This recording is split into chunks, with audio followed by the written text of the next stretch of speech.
गांधारी गांधार देश के सुबल नामक राजा की कन्या थी।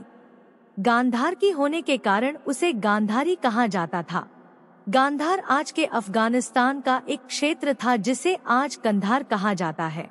गांधारी के भाई का नाम शकुनी था। शकुनी दुर्योधन का मामा था। वह यह हस्तिनापुर के महाराज धृतराष्ट्र की पत्नी और दुर्योधन आदि कौरवों की माता थी। आइए जानते हैं गांधारी के 10 रहस्य।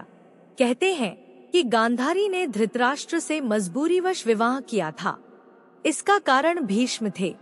अंधे महाराज धृतराष्ट्र के लिए भीष्म ने गांधार नरेश की राजकुमारी का बलपूर्वक विवाह धृतराष्ट्र से कराया था। किंवदंती अनुसार ऐसा माना जाता है कि गांधारी का विवाह धृतराष्ट्र से करने से पहले ज्योतिषियों ने सलाह दी कि गांधारी के पहले विवाह पर संकट है, इसका पहला विवाह किसी और से कर दीजिए, फिर धृतराष्ट्र से करें। इसके लिए ज्योतिषियों के कहने पर गांधारी का विवाह एक बकरे से करवाया गया था। बाद में उस बकरे की बलि दे दी गई।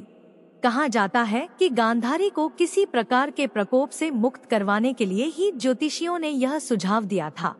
इस कारणवश गांधारी प्रतीक रूप में विधवा मान ली गई और बाद में उनका विवाह धृतराष्ट्र से कर दिया गया। विवाह के बाद जब उन्हें पता चला कि मेरे पति अंधा है तो वह सन्न रह गई थी और उसने माना कि मेरे साथ धोखा हुआ है, इसीलिए उसने अपनी आंखों पर पट्टी बांध ली। पहली कथा के अनुसार गांधारी ने पतिव्रत धर्म का पालन करते हुए अपनी आंखों पर जीवन भर के लिए पट्टी बांध ली थी। इसी कारण गांधारी का संसार की पतिव्रता और महान नारियों में विशेष स्थान है। गांधारी एक विधवा थी। यह सच्चाई बहुत समय तक कौरव पक्ष को पता नहीं चली। यह बात जब महाराज धृतराष्ट्र को पता चली तो वे बहुत क्रोधित हो उठे। उन्होंने समझा कि गांधारी का पहले किसी से विवाह हुआ था और वह न मालूम किस कारण मारा गया। धृतराष्ट्र के मन में इसको लेकर दुख उत्पन्न हुआ और उन्होंने इसका दोषी गांधारी के पिता राजा सुबल को माना। धृतराष्ट्र ने गांधारी के पिता राजा सुबल को पूरे परिवार सहित कारागार में डाल दिया। कारागार में उन्हें खाने के लिए केवल एक व्यक्ति का भोजन दिया जाता था। केवल एक व्यक्ति के भोजन से भला सभी का पेट कैसे भरता? यह पूरे परिवार को भूखे मार देने की साजिश थी।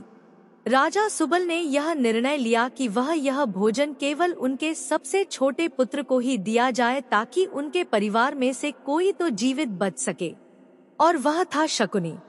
यह भी कहा जाता है कि विवाह के समय गांधारी के साथ उनका भाई शकुनी और आयु में बड़ी उनकी एक सखी हस्तिनापुर आई थी और दोनों ही यहीं रह गए थे।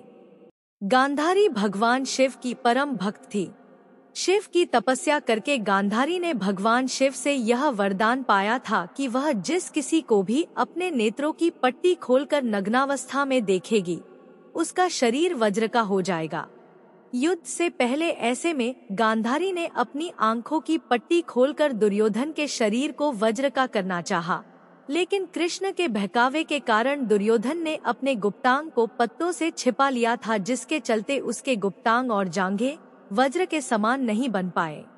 इसी कारण अपने प्रण के अनुसार ही महाभारत के अंत में भीम ने गदा से दुर्योधन की जांघ पर प्रहार किया और दुर्योधन मारा गया। गांधारी के पुत्रों को कौरव पुत्र कहा गया, लेकिन उनमें से एक भी कौरव वंशी नहीं था। धृतराष्ट्र और गांधारी के 100 पुत्र और एक पुत्री थी, जिन्हें कौरव कहा जाता था। गांधारी ने वेदव्यास से पुत्रवती होने का वरदान प्राप्त किया था। इस वरदान के चलते ही गांधारी को 100 पुत्र और एक पुत्री मिली थी। उक्त सभी संतानों की उत्पत्ति 2 वर्ष बाद कुंडों से हुई थी। गांधारी की बेटी का नाम शला था। गांधारी जब गर्भवती थी तब धृतराष्ट्र ने एक दासी के साथ सहवास किया था, जिसके चलते युयुत्सु नामक पुत्र का जन्म हुआ। कुंती के पुत्र पांडव थे और गांधारी के पुत्र कौरव। प्रारंभ में दोनों ही एक ही महल में रहती थी, लेकिन राजगद्द के चक्कर में दोनों में अप्रत्यक्ष रूप से प्रतिद्वंदिता रहती थी। कुंती एक अद्भुत महिला थी। पति की मृत्यु के बाद कैसे उन्होंने अपने पुत्रों को हस्तिनापुर में आए और गुरु द्रोणाचार्य से शिक्षा दिलवाई और अंत में उन्हें राज्य का अधिकार दिलवाने के लिए प्रेरित किया, यह सब जानना अद्भुत है। जिस तरह कुंती ने संघर्ष किया उसी तरह गांधारी ने भी संघर्ष किया। फिर भी दोनों ही महिलाएं एक दूसरे के सुख दुख में साथ देती थी। शकुनी ने गांधारी और धृतराष्ट्र को अपने वश में करके धृतराष्ट्र के भाई पांडु के विरुद्ध षड्यंत्र रचने और राज सिंहासन पर धृतराष्ट्र का आधिपत्य जमाने को कहा था। शकुनी की जब यह चाल किसी भी कारण से सफल रही तो उसका सम्मान और बढ़ गया। गांधारी अपने भाई की चाल को समझती थी और वह अपने पुत्र को बुराइयों से दूर रहने का कहती थी, लेकिन उसकी नहीं चलती थी। पति, भाई और पुत्र के बीच गांधारी विवश थी। गांधारी के सभी 100 पुत्र महाभारत के युद्ध में मारे गए। अंत में दुर्योधन का जब भीम ने वध कर दिया। महाभारत युद्ध के पश्चात सांत्वना देने के उद्देश्य से भगवान श्री कृष्ण गांधारी के पास गए। गांधारी अपने 100 पुत्रों की मृत्यु के शोक में अत्यंत व्याकुल थी। भगवान श्री कृष्ण को देखते ही गांधारी ने क्रोधित होकर उन्हें शाप दिया कि तुम्हारे कारण जिस प्रकार से मेरे 100 पुत्रों का नाश हुआ है, उसी प्रकार तुम्हारे वंश का भी आपस में एक दूसरे को मारने के कारण नाश हो जाएगा। भगवान श्री कृष्ण ने गांधारी से कहा, देवी, मैं आपके दुख को समझ सकता हूँ। यदि मेरे वंश के नाश से तुम्हें आत्मशांति मिलती है तो ऐसा ही होगा।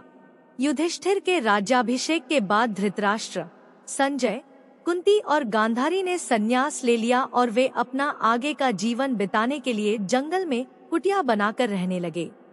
3 साल बाद एक दिन धृतराष्ट्र गंगा में स्नान करने के लिए जाते हैं और उनके जाते ही जंगल में आग लग जाती है। वे सभी धृतराष्ट्र के पास आते हैं। संजय उन सभी को जंगल से चलने के लिए कहते हैं, लेकिन दुर्बलता के कारण धृतराष्ट्र वहां से नहीं जाते हैं। गांधारी और कुंती भी नहीं जाती है। जब संजय अकेले ही उन्हें जंगल में छोड़ चले जाते हैं, तब तीनों लोग आग में झुलसकर मर जाते हैं। संजय उन्हें छोड़कर हिमालय की ओर प्रस्थान करते हैं, जहां वे एक सन्यासी की तरह रहते हैं। बाद में नारद मुनि युधिष्ठिर को यह दुखद समाचार देते हैं। युधिष्ठिर वहां जाकर उनकी आत्मशांति के लिए धार्मिक कार्य करते हैं।